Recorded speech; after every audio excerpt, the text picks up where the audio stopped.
1వ వచనం నుండి 11వ వచనం వరకు. యోహాను సువార్త 2వ అధ్యాయం 1వ వచనం నుండి 11వ వచనం వరకు. 2 దినములు గడచిన పిదప గలిలయలోని కానా పల్లెలో జరిగెను. యేసు తల్లి అసకముండెను.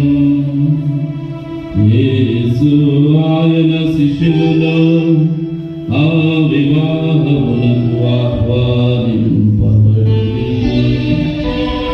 అచట ద్రాక్షారసము తక్కువ పడగా యేసు తల్లి వారికి ద్రాక్షారసము లేదు అని ఆయనతో చెప్పెను.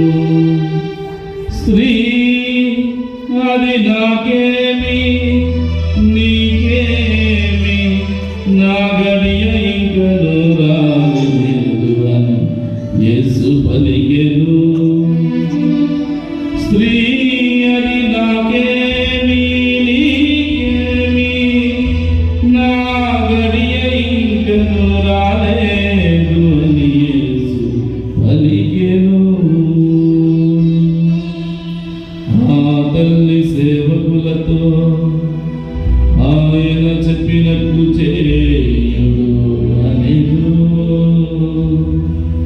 యూదుల ఆచారము ప్రకారం శుద్ధీకరణకై అక్కడ 6 రాతి బాణలుండెను.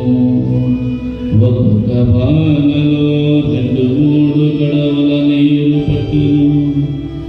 ఆ బాణలను నీటితో నింపుడు అని యేసు వారికి చెప్పెను.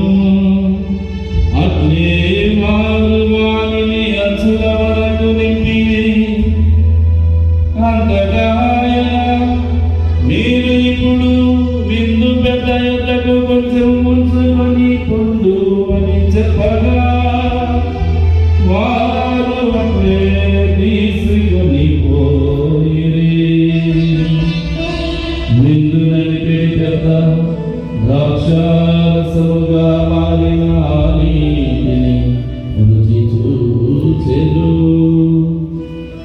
అది ఎక్కడ నుండి వచ్చెనో అతనికి తెలియదు. ఆ నీరు తెచ్చిన సేవకులకు మాత్రమని తెలియదు. కనుక